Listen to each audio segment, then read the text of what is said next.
Episode 1. The First Drop. They said the church was abandoned because of termites. But termites don't whisper at night. Termites don't make altars bleed. When Father Elias arrived in the sleepy town of Belmere, Louisiana, the old St. Mercy Church stood like a forgotten relic at the edge of the bayou swallowed by moss, silent and something older than time. He was young, clean-shaven, and came with a history sealed tighter than the wine vault. No one asked questions. The townsfolk were simply glad to see a man of God return to the pulpit. On his first night, he walked the cracked stone aisle, trailing a line of holy water with each step. Everything smelled of mildew and wax, but it was the altar that stopped him in his tracks. It was made of granite black, ancient, almost too big for the chapel. A line of red, dry and subtle like forgotten wine, snaked from the corner to the edge. He touched it. It was sticky. He whispered, "Must be old candle wax." But he didn't believe it. Not really. That night, the wind howled through the wooden ribs of the chapel, like a scream held alone in the throat. Elias Saturday alone in the confessional booth, hands folded, heart racing, not from fear but from guilt. No one was there, no parishioners, no voices, just him and his secrets. He began, "Bless me, Father, for I have sinned." He paused. I have kept my vows. I have not lied." The moment the words left his lips, a soft wet sound echoed in the sanctuary. Drip, he frowned.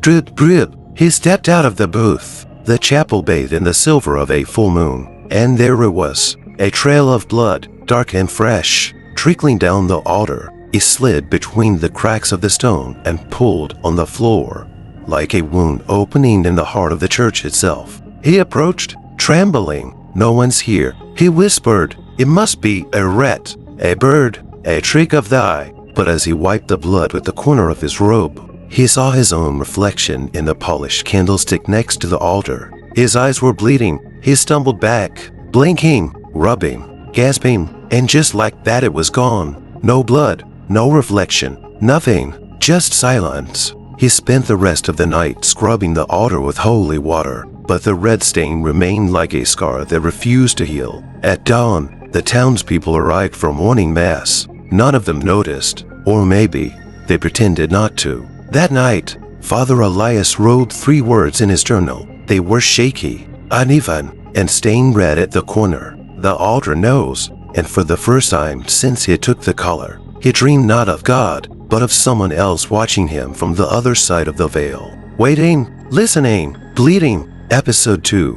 The Whisper in the Sacristy. They say God speaks in silence. But what if the silence speaks back? The morning after the altar bled, Father Elias stood at the pulpit with hands that wouldn't stop trembling. He smiled through the homily, his voice smooth, rehearsed. None of the townspeople noticed how pale he looked, or how his eyes kept flicking toward the altar like it might open again. After Mass, he retreated to the sacristy's small, private room behind the sanctuary, where vestments hung and relics rested under dusty cloths. The place smelled of linen and old incense. Safe, familiar, or at least it had always been. He needed time to think, to pray. He closed the door behind him. Silence wrapped around him like a thick veil. He ran his fingers along the edges of a chalice and tried to breathe normally. That's when he heard it, a whisper, faint, fragile like breath against glass. "Do you think he believed you?" Elias frowned.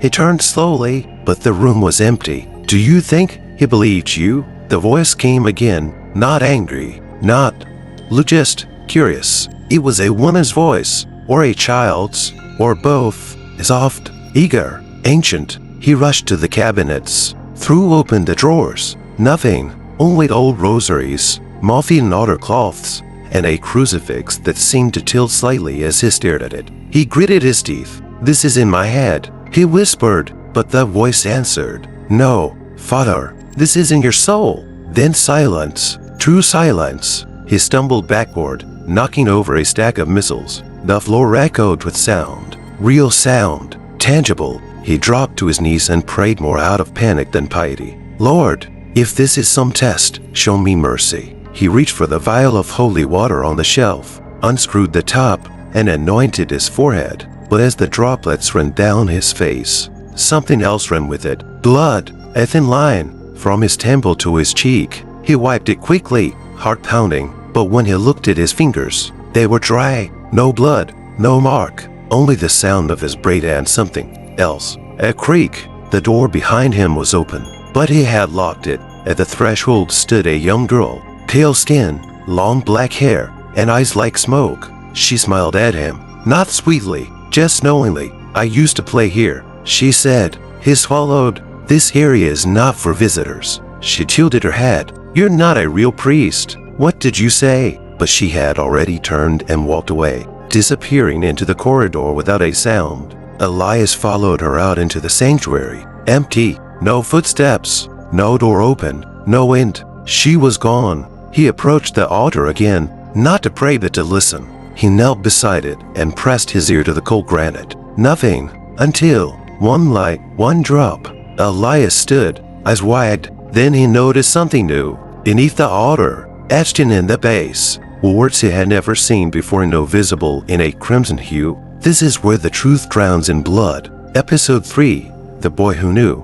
There's a rule in Belmare. Never trust the children who show up alone. They don't cry, they don't blink, and sometimes they already know your secrets. It was a Wednesday when the boy appeared. The church bell had rung. The front doors remained locked. Yet, when Father Elias turned around to light the altar candles, the boy was already sitting in the first pew, legs swinging, face blank, hands folded like he was waiting for a funeral to begin. He couldn't have been older than 9. Pale skin, too clean, too still. Elias approached him cautiously. "Are you lost?" he asked. The boy didn't look up. "I came to confess." "To confess?" Elias blinked. "Where are your parents?" The boy smiled, soft and eerie. "They don't believe in confession, but you do." He nodded slowly. "I know what it means." Elias swallowed, trying to ignore the knot forming in his gut. He led the boy into the confessional booth and took his seat behind the screen. A few seconds of silence passed.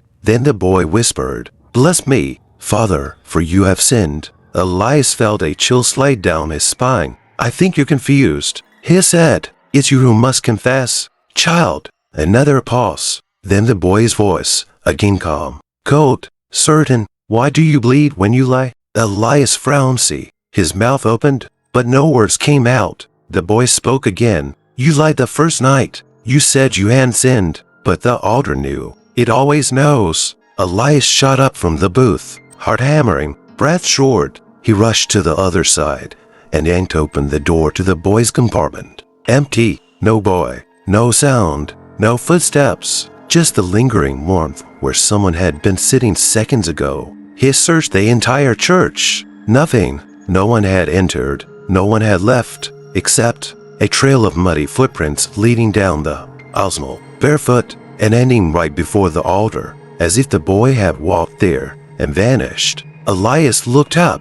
The altar wasn't bleeding this time. It was smiling, a faint curve carved into the front stone, a face barely visible, like something chiseled centuries ago, and at its center two hollowed-out eyes that hadn't been there before. He stumbled back, grabbing his rosary, holding it so tight the beads cut into his palm. He wanted to scream, but instead, he prayed, whispered Latin verses into the cold air. "Pater Noster, qui es in caelis." The door behind him creaked open. He turned but no one was there, just a voice echoing through the sanctuary like it came from the walls themselves. "One life or one drop.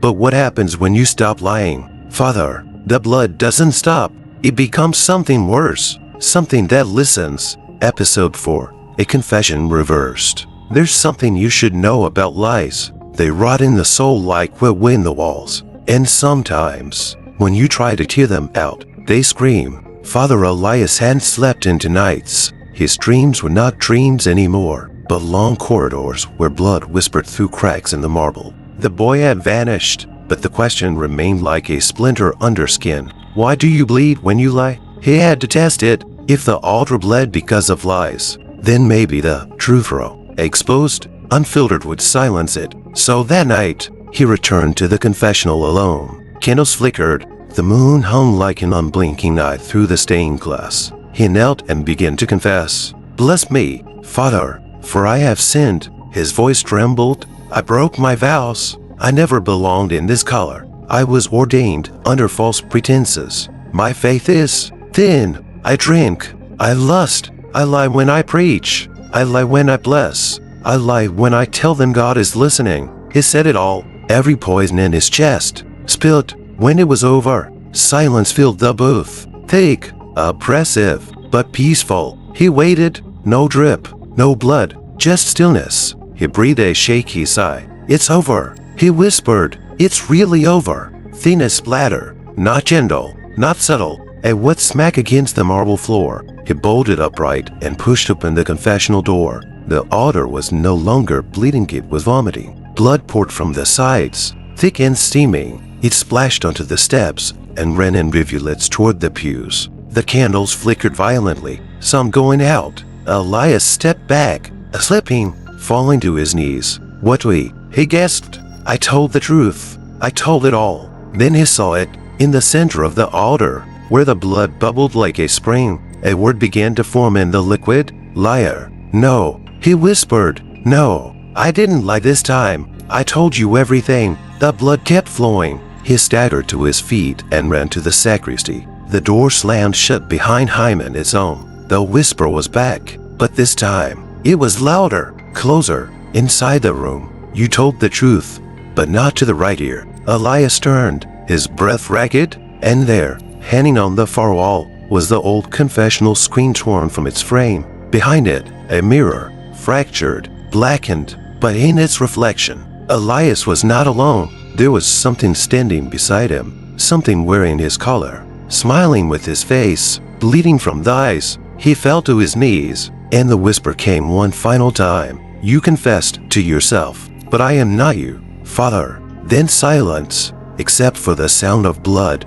dripping, now from both sides of the altar. Episode 5. The vision in the wine. Wine is holy only if the hands that pour it are clean. But what if the wine sees the hands? What if it remembers? Sunday came fast, too fast. Father Elias had spent the morning scrubbing blood off the altar, but the stone refused to forget. Beneath the cloth, a faint crimson glow pulsed like a heartbeat. He dressed in white vestments, the color of resurrection, redemption, life. The congregation waited with tired eyes and empty hearts. Old farmers, young mothers, a few wide-eyed children who whispered and stared along at the crucifix. They came not for faith but for routine. Elias knew that. He counted on it. But today, something felt sharp, like the air itself had teeth. He began Mass as usual, voice calm, movements crisp, a performance as much as a prayer. Until the Eucharist, he lifted the silver chalice. The red wine shimmered.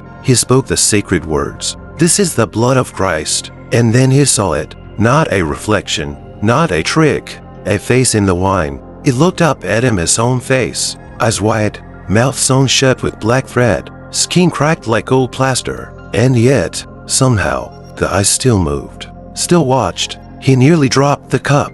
The congregation didn't react. They didn't see it. He tried to blink it away, tried to breathe, but the voice came this time from inside the chalice. Drink me, liar. His hands trembled. He hesitated, but the people waited, expectant, devout, silent. He brought the cup to his lips, and as the wine touched his tongue, it burned, not warm, not spicy, burning like coals pressed into flesh. His throat tightened, his vision blurred, the room swayed like a ship in storm. And, done, he was elsewhere, not in the church, in a chamber of stone, walls slick with blood, candles lit with blue flame, and in the center of the altar, but not as he knew it. It was alive, breathing. Its surface rose and fell like lungs beneath the stone. From its cracks, eyes opened at scenes of them watching him, blinking in different rhythms, some weeping, some wide with hunger. A voice echoed it, human, not God. You feed them with wine, but they crave what you hide. He backed away.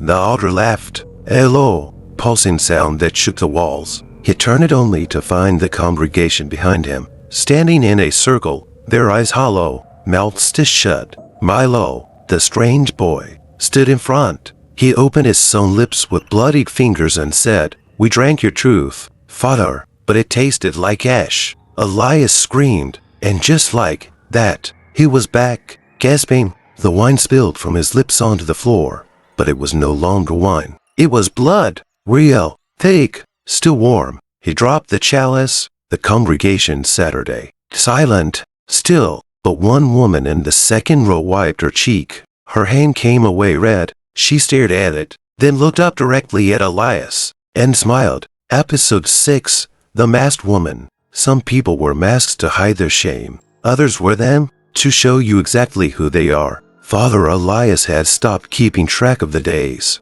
The church had become a cage of moving shadows and whispered truths. He no longer trusted the faces and the pews of the voice inside his head. Every mass was a gamble. Every step toward the altar felt like walking into a mouth that never stopped smiling. But it was the confessionals that haunted him most. They used to be a refuge. Now they were a trap.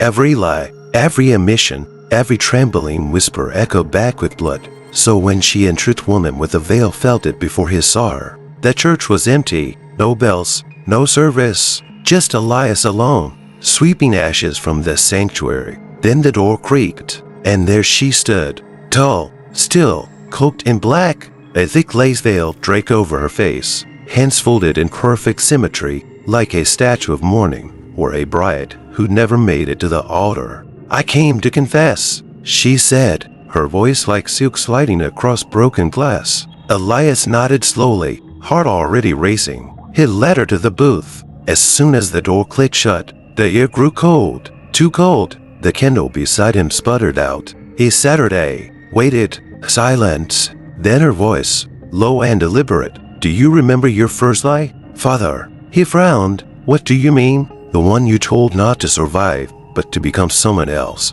He gripped the sides of the booth. I don't know who you are, but you do. She leaned closer to the screen. Her breath fogged the lattice between them. I know every lie you've ever whispered. I've watched you bury them in holy robes. I've watched you baptize them in guilt. But Father, lies don't drown. They float. He stood up.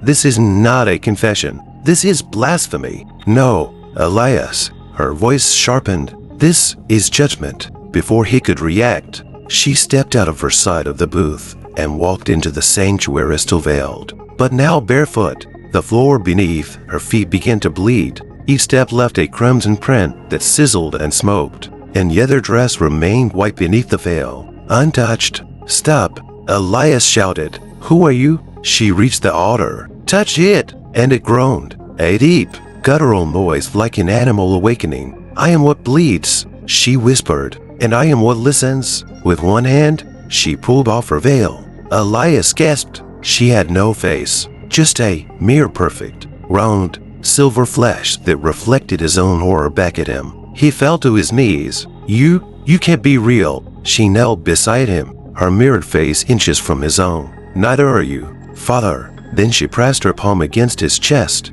and from his shirt a single drop of blood began to rise, defying gravity, floating into her hand like it had always belonged to. Episode 7, Ashes Beneath the Altar. They say every church is built on sacrifice. But what if the sacrifice never ended? What if it's still breathing? Father Elias hadn't stepped near the altar in 2 days. Not since the woman with a mirrored face bled him without a blade. Not since she whispered, I am what listens. But the altar had begun calling. He heard it in the creak of the pews when no one Saturday in them. In the wind that blew from nowhere. In the muffled cries coming from the stone itself each night as it tried and failed to sleep. It wanted something. No, it remembered something, and it was ready to be found. So that evening, just as the last light of day bent through the stained glass like melted jewels, Elias rolled back the altar cloth. The surface beneath was cracking from time, but from something deeper, something alive. He hesitated, then picked up a small brass crowbar from the sacristy. Each crack in the granite was like a vein, and when it began to pry, they blended with liquid, but with sound. Moans, whispers, the soft weeping of things long buried. It pulled harder, and the stone shifted. Beneath, it dirt, tacked, dark, strangely warm, and buried within that dirt, the shape of something human. Elias dug with his bare hands. Fingernails broke, skin tore, and finally, he found it, a small, rotted coffin, child-sized, no name on the plaque, only a word carved into the lid. Remember. He opened it. Inside were ashes, still warm, restless. They shifted as if stirred by a breath he could not feel, but at the center lay something else, a fragment of parchment, old, burned at the edges, and written in dark brown ink or perhaps blood. He unfolded it, a single Latin phrase, barely legible, Sunis nomendacium, as he desacertus potus, blood does not lie, but the priest can. Suddenly, the air turned heavy, the church groaned, and from behind him a voice, not whispered, not distant, a child's voice, close, clear, right behind his ear. She didn't lie. Father, you did. Elias spun around. Milo, the boy from the confession booth, the one who had vanished. He stood at the edge of the chancel, eyes dull, fingers stained with ash. You buried her beneath him, Milo said. You put a dead girl under God and thought it wouldn't notice. I didn't, Elias stammered. I didn't bury anyone. Milo tilted his head. Didn't you? The church doors slammed. Every candle blew out, save for one in the altar. And in that flickering light, Elias saw them, dozens of outlines. Small, childlike, ashen, watching from the pews, not angry, just waiting. The blood from the altar began to flow against the wind, steady, forming a perfect ring around the hole Elias had dug. He looked down. The ashes were gone. In their place, a heartbeat, low, heavy, still alive, and beneath it, a whisper that didn't sound like Milo anymore. You built your faith on bones. Father, maldict. Episode 8, The Bishop's Visit. There's a reason no one asked many questions in small churches, especially when the answers scream louder than the silence. Father Elias had sent the letter weeks ago, a desperate plea wrapped in formal language, not for absolution, not for guidance, but for someone else to see what he could no longer deny. He hadn't expected a reply, but now, on a Tuesday morning, slick with fog, Bishop Renard stood at the door of St. Mercy Church. A tall man in a black cassock, glove, silver cross. As that didn't blink enough, Father Elias, the bishop said, I heard you've been troubled. Elias wanted to say everything, wanted to spill the truth like the blood that never stopped seeping from beneath the altar. But instead, he lied. Yes, Excellency, he said, just stress, the solitude, and the altar behind him dripped. The bishop's gaze flicked to it, but he said nothing. That Saturday in the sacristy, where Elias brewed tea with shaking hands, he tried to explain without sounding mad about the bleeding stone, the ash, the faceless woman, the child who knew too much. Bishop Renard listened politely, nodding once or twice, but never interrupting, never reacting. When Elias finished, the bishop set his teacup down and spoke softly. Do you know why we build altars from stone, Father? Elias blinked. So they endure. The bishop smiled faintly. No, because stone forgets slowly. A pause. Then, show me. Elias hesitated, then led him into the sanctuary. The morning sun pierced the stained glass, casting red and gold across the floor, and there the altar bled again, not dripping now, streaming, a slow, steady flow down the sides. The bishop stepped forward, knelt, dipped one gloved finger into the blood, rubbed it between thumb and forefinger, sniffed. Then, calmly, he said, This is not wine, and it is not of this world. Elias stared. Then you believe me? Bishop Renard stood, removed his gloves. His hands were marking it with age, but with burn scars, round and symmetrical like holy brands. I believe, he said, that you're not the first priest to lie at this altar. He reached into his coat and pulled out a folded piece of parchment. It looked centuries old. He handed it to Elias. On it, a list of names, dozens of them, all dated, all with the same death note beside them. Bled from the altar. I oversee 9 parishes like yours. The bishop said, only 3 remain standing. One is buried under a convent. The other no longer appears on maps. Elias looked up, heart thudding. Why didn't anyone warn me? Renard gave him a long look. Because if the altar chooses you, he said, you were never meant to be warned. Thunder cracked outside. The church doors rattled. The bishop turned, walking slowly toward them. Prepare yourself, Elias. This altar doesn't want confession. It wants witnesses. And then he was gone, vanished into the fog, as if he'd never come. Elias stood in the sanctuary alone. The altar still bled, but now, so did the crucifix above it. Episode 9. 7 Lies in 7 Days. Some lies are told to survive, some to protect others, but the worst lies are the ones we tell ourselves. Father Elias Saturday alone in the candlelit chapel, the bishop's warning echoing to his skull like a sermon in reverse. This altar doesn't want confession, it wants witnesses, and so Elias made a vow. He would give it exactly that. 7 days, 7 truths, 7 lies torn out of his soul. If he bled for each one, so be it. If something bled back, he was ready. Day 1, he knelt before the altar and whispered, "I never believed in him. Not truly, not since the orphanage." The altar trembled. A small drop fell, but it wasn't blood. It was black, thick, like ink from a pen that signed a contract long ago. Day 2, I didn't come here to serve God. I came to hide from what I did in New Orleans. This time, the candles flickered wildly.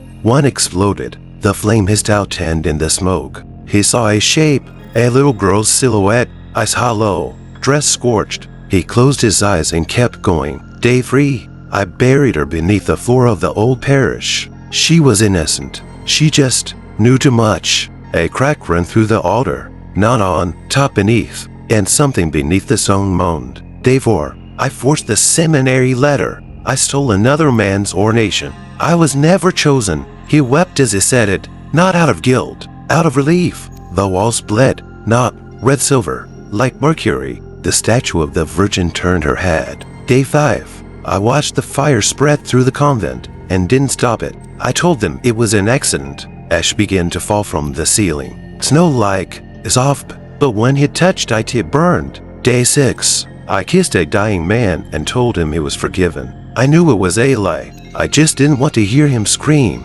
That night, Elias didn't sleep because someone stood outside his door whispering, "Lie to me again, Father, please." Day 7, he waited until midnight, lit every candle, put on his vestments, and stood before the altar, trembling. The church felt full. He couldn't see them, but he knew every lie had brought them closer. He closed his eyes, then whispered, "The worst lie I ever told was the one I made myself believe.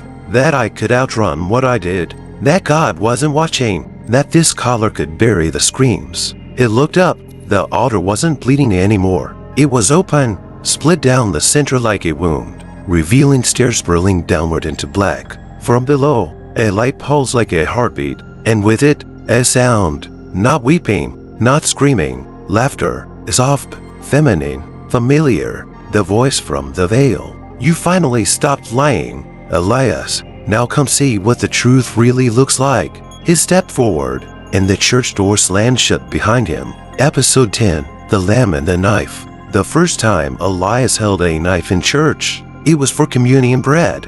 The second time, it was for something that bled back. The staircase beneath the altar spiraled down like a spine carved into the bones of the church. Damp air clung to Elias' skin as it descended, guided only by the flickering flame of a single candle. There was no dust, no cobwebs, as if the corridor had been used recently. At the bottom, a chamber, round, carved from stone, at its center a slab, much like the altar above. But this one was older, primitive, stained, and standing next to it was the lamb. A real lamb, white, still, as white as if flouncing in prayer. Its wool shimmered unnaturally in the candlelight. Too clean, too perfect. Then Elias noticed the knife. It lay beside the animal on the slab, an old sacrificial blade, gold-heeled, rusted edge, the kind used in ancient rituals long forgotten or forbidden. He approached. The lamb didn't move, didn't flinch, didn't breathe, and yet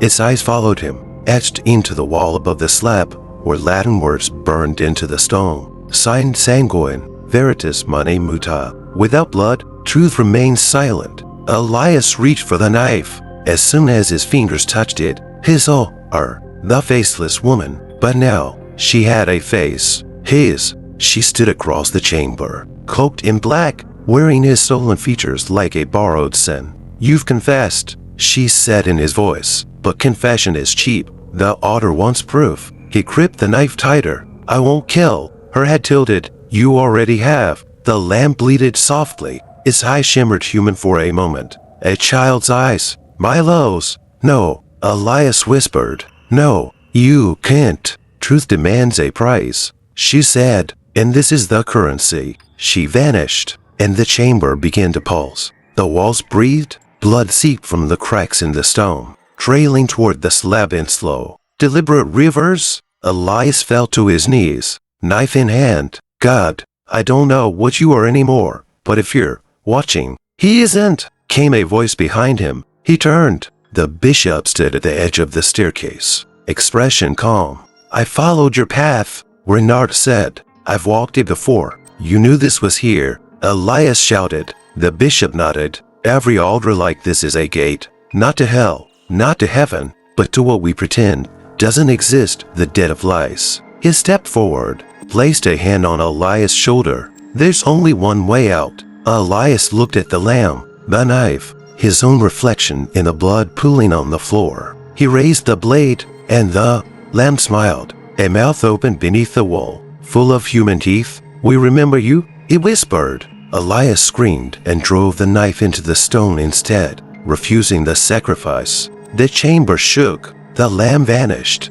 The blood hissed, and the altar above split wide with a sound like thunder cracking through bone. From the darkness came a voice Elias knew too well. Then I'll take something else. Episode 11. The Night of Screaming Statues. Faith is carved in stone so it won't forget. But even stone has a breaking point, especially when it starts to scream. The first statue cried at 3:03 a.m. Elias heard it from the rectory, a sound like marble grinding against its own soul. A sharp, inhuman shriek that cut through the walls like a blade through confession. He ran barefoot into the chapel, candle shaking in his hand. The air was wrong, thicker, electric, heavy with something not quite presence, but not quite absence either. At the back of the church, the Virgin Mary statue wept tears of red, her face twisted in it in grace or sorrow, but in something closer to rage. Her stone mouth had cracked open, and from the fissure came a faint whisper. He still lies. Elias backed away,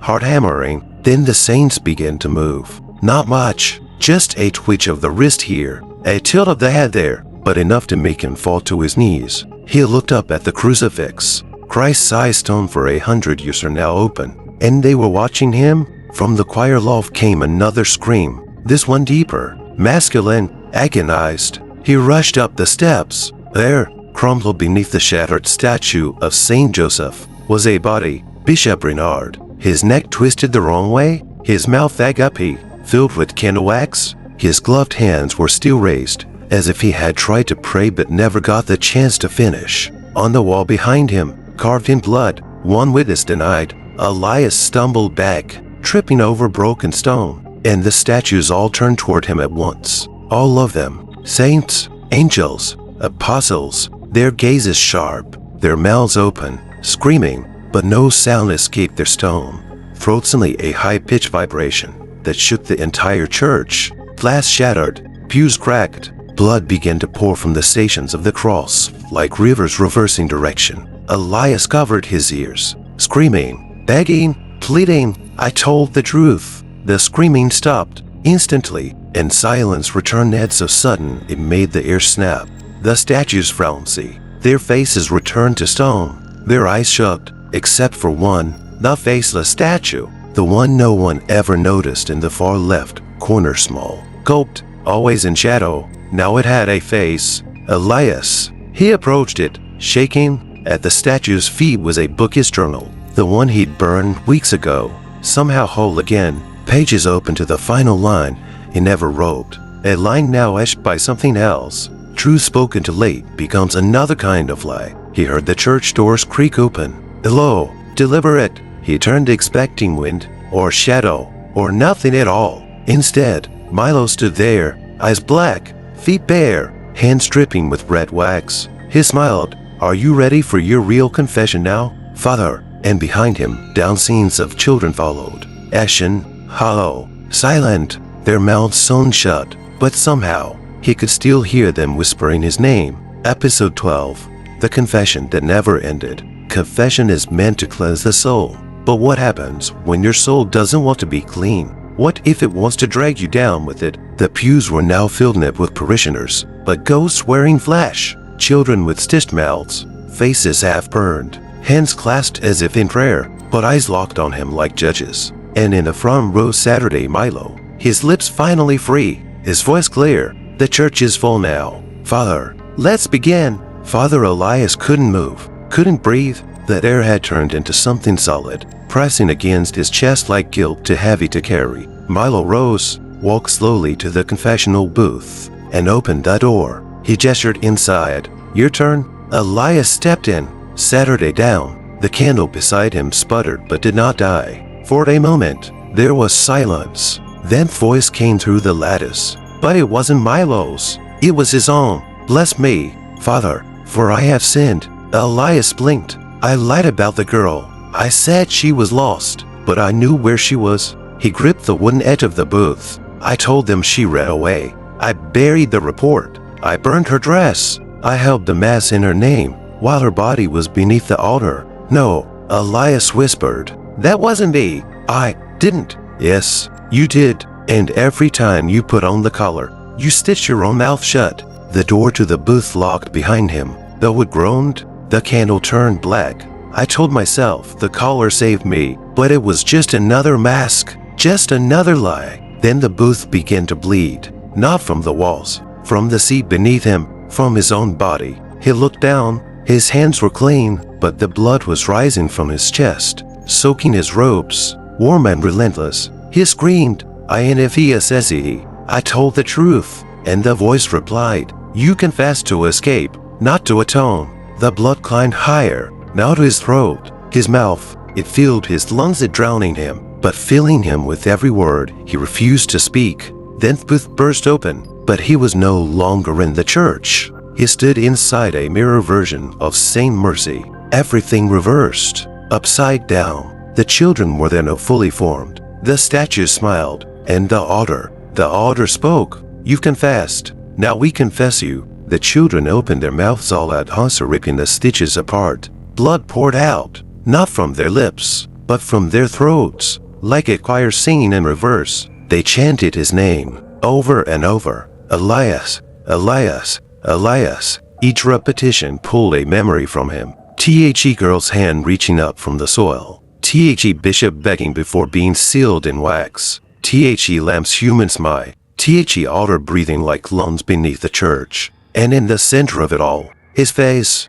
smiling, lying, wearing the collar like a noose. Then Milo walked up to him, held out a black communion wafer. Eat it, he said, if you want the final door to open. Elias took it, placed it on his tongue, and the world split in two. Episode 13, The Baptism of Fire. They say baptism is rebirth through water, but when the soul is soaked in lies, only fire can cleanse it. The wafer dissolved on Elias' tongue like ash soaked in blood, and when his eyes opened, he was somewhere else, a church and not a church, built from bones and screams. The pews writhed like ribs. The stained glass shimmered not with saints but with memoria's memories looping, bleeding, refusing to die. In the center of it all stood the baptismal font, but it wasn't filled with holy water. It boiled. Steam rose in slow spirals, carrying voices he recognized, some recent, some buried for decades. You said I was safe. You promised you'd come back.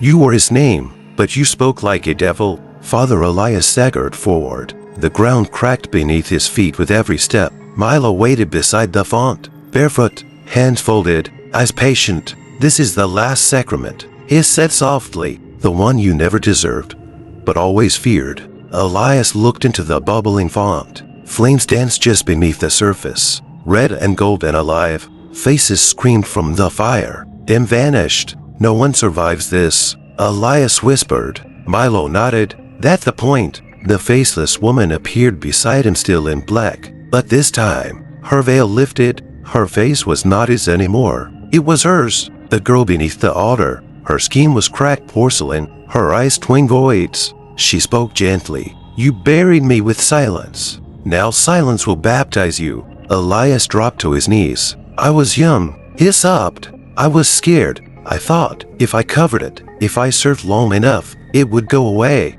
It never goes away, she said. It grows, in stone, in blood, in truth left alone in the dark. She reached into the fire and withdrew a single glowing coin. It pulsed with his heartbeat. This is your mark, she said. You were never chosen, only claimed. She pressed the coin against his forehead. It burned through his skin. Elias screamed more in memory than pain. Visions flooded him. A young girl bending from beneath the altar. Bishop Renard hiding letters. Statues watching with open mouths. The Lamb laughing. And, finally himself, kneeling in the dark, whispering a lie he no longer believed. God forgives all things. The fire rose, not around the font from within him. His robes ignited, his skin blistered, and still did not run, because something in him, something older than guilt, whispered, "Let it burn." As the flames engulfed him, he laughed, not from madness, from freedom. The children circled him, watching in silence,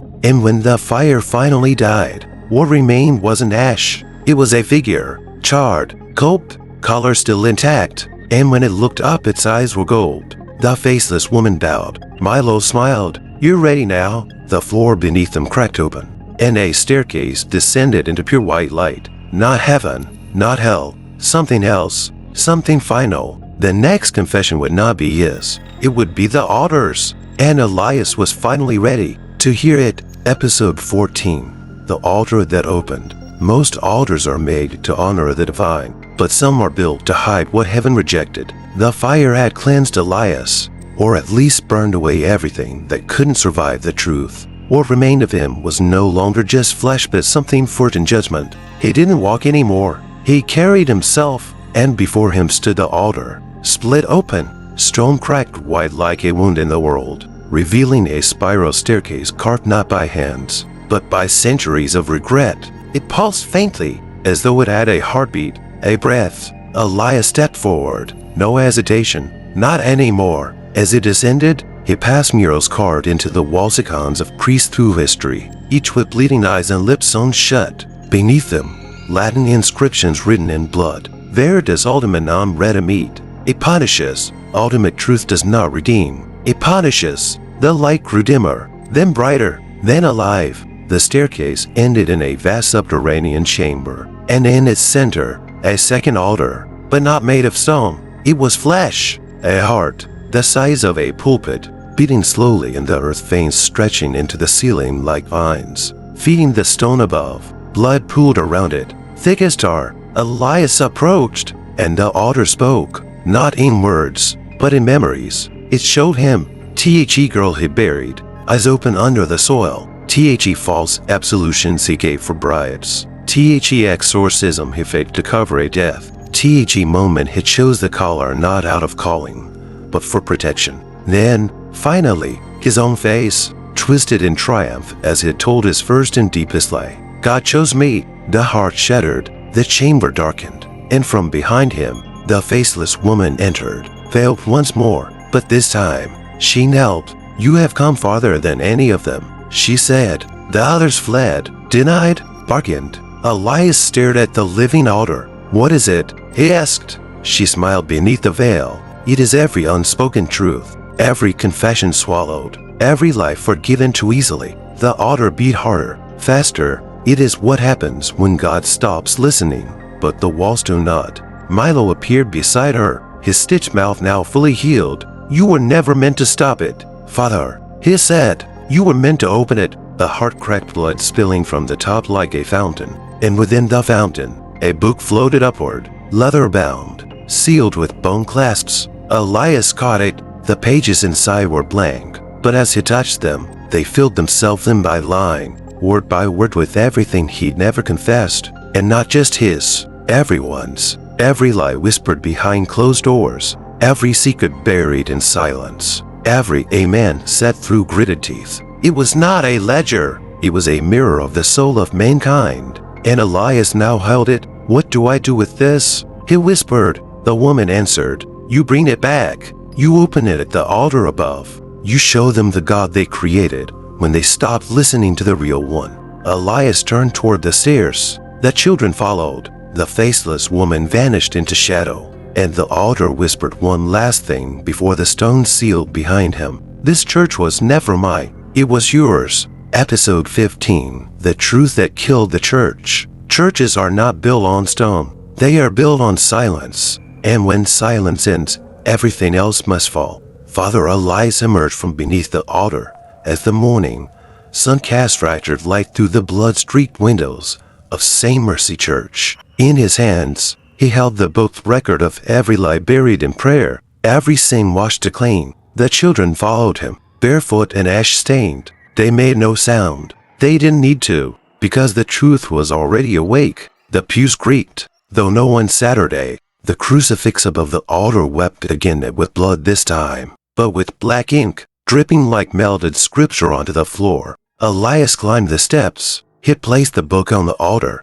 and opened it. The pages turned themselves. A wind howled from nowhere. The candles burst into flame whited, not gold, like judgment made visible. The church began to shake. The statues turned, every one of them, saints, angels, the Virgin, Christ himself. Their stone eyes opened, their mouths cracked wide, but no scream came, only a hum, a deep, resonant tone like a choir made from the bones of martyrs. And then the congregation arrived, people from the town, elders, mothers, men who had once been altar boys. They came not by will but by call, drawn in their sleep, pulled from their fields, lured by something they couldn't explain. They stood in the doorway and saw Elias, collar burnt, robes tattered, and behind him the altar split in two. He looked at them, not with hate, not with sorrow, with clarity. "You came for Mass," he said softly. He held the book high. "Then let me preach." The pages fluttered once more and then stopped. Elias read aloud. "On the 5th of March, 1992, you buried your daughter's bruises behind Scripture." One man gasped and fell to his knees. He continued, "You baptized her even though you knew what he had done. You took the chalice while cheating in confession. You said God would fix what you refused to face." With every word, someone collapsed. The church groaned, the foundation cracked, and the children, ghosts, spirits, memories smiled, because their truth was finally heard. Elias turned to the altar. Blood gushed from beneath the book, but it did not spread. It rose, forming a shape, a figure, a mirror image of Elias. But this one smiled wide. Its eyes were empty. It whispered, "You spoke the truth, Father, and now there is no more church left to hold it." Then he stepped backward into the altar, and the stone collapsed. The church groaned like an animal in its final breath. The stained glass shattered inward. The bell tower split, and St. Mercy crumbled, beam by beam, until all that remained was the altar stone cracked clean down the middle. Mocking, the townspeople fled. The children vanished into light, and in the silence that followed, Elias stood barefoot in the ruins. He smiled, not because he had one, but because, for once in his life, he had told no lies. Epilogue: What remains after the blood? They rebuilt St. Mercy Church a year later, but not on the same ground. That land was left untouched, fenced off, consecrated, and buried beneath roses that never bloomed. No one talked about what happened. Not officially. The fire was blamed on faulty wiring. The deaths? Never confirmed. The priest? Never found. But the people knew. Final words: churches don't die when the walls fall. They die when the truth finally walks in, and no one dares to kneel. You could see it in their eyes when they passed the ruins. They walked faster, spoke softer. Some crossed themselves. Others looked away. And still, late at night, a few claimed they saw a boy standing at the old gates, barefoot, humming hymns no one had taught him. Others heard whispers in Latin rising from the ground like steam. The town moved on. But the truth didn't, because truth has a way of living where lies once ruled. As for Father Elias, some say he died in the collapse. Others believe he wandered into the bayou, never to be seen again. But there's a third story, the one no one dares tell aloud. They say he walks from church to church now, not to preach, not to confess, but to listen. You'll find him in the back pew, silent, still, wearing a collar charred at the edges, with eyes too gold to be natural. He waits for the lie, any lie. A priest who says he has never sinned, a bishop who covers one too many secrets, a parishioner who thinks guilt ends at the confessional door.